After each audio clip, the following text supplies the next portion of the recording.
Hello, कसे आहेत? बरे आहेत ना?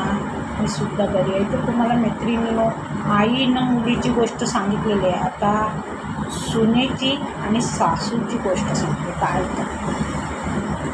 तर सासूची आणि सुनेची गोष्ट अशी असते, जेव्हा मुली आईवडिलांच्या घरून जेव्हा नवऱ्याकडे आलेली असते, तर ते तिथून काय एवढं हे नाही, ती काय तिथे शिक्षण करत असते आणि खेळ कुदत असते. तर त्याच्यामुळे एवढं तिला संसाराचं काय एवढा हे नाही. आईवडील शिकवतात, पण संस्कार मात्र शिकवतात नाही. पण जेवणाचं वगैरे असते, त्यांची पद्धत वेगळी असते, इथली पद्धत वेगळी असते. तर त्याच्यात त्यांचं थोडं असं हे होते. तर जेव्हा आपली सासू असते, तिला काय ती सून वाईट नसते, चांगलीच असते. तिला आवडत असते आपली सून, आणि आपली सून चांगली पद्धतशीर संसार करावी असं तिला वाटत असते. तर जेव्हा ती तिथून येते तेव्हा नवीन असते. तर नवीन असल्यावर सासू तिला शिकवण्याची कोशिश करते काय करायचं. पण पहिली गुरु जी असते ती आपली आई असते. दुसरी गुरु असते आपली सासू असते. तिसरी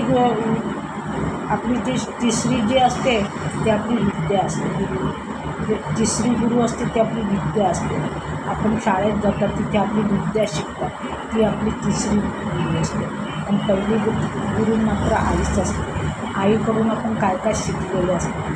आणि दुसरी गुरु म्हणजे सासू, ती आता आपण दुसरी राहिलेलं ती शिकली. तर आता कशी शिकली? तर जेव्हा आपली सून म्हणजे घरात, कुठल्याही घरात पैशाच्या बाबतीत का करत असते, तेव्हा सासू तिला अंजानी ना अंजानीमध्ये शिकवत असते. पण तिला ते समजत नसून नाही, माझी सासू बरोबर बसते, पण ती शिकवत असते तिला संसार कसा करावा, संसार कसा चालावा, कमी पैशात संसार कसा करावा, हे सगळं शिकवत असते.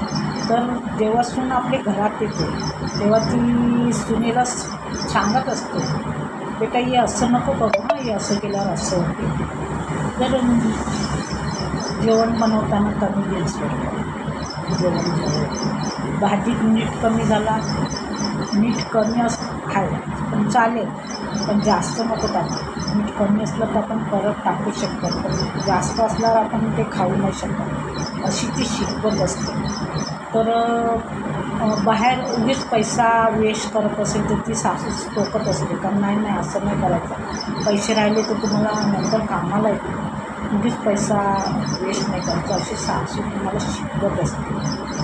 तर ते शिकवल्यानंतर तर मुलीला मी एकच सांगते, त्या मुलीनं सासू वाईट नाही सोडत, तुमच्याकडे वाईट विचार कधीच नाही करणार. कारण की त्याची मुलाची बायको आहे ती, आणि मुलाचा संसार टिकवण्यासाठी तिला ते चांगलं शिकवायला लागेल. तर तिने एवढं लग्न करून तुम्हाला थाटामाटात आणलेली असते, ती संसार तोडण्यासाठी नाही, चांगला टिकवण्यासाठी ती तशी तुम्हाला टोकत असते. पण त्यांची तुम्ही घ्या जी तुम्हाला मागे पुढे कामाला येईल. कशी बचत करायचं, कसं संसार चालवायचं, सगळं काही शिकवत असते. पण आताच्या किंवा कुठल्याही मुली, मी पण असेल कधीतरी सून, तर आपण ते घेत नाही, काय पण बोलत असते, नुसती टोकत असते, अशी आपण विचार करत असतात. पण नाही, त्याच्यात आपण शिकायला भेटते.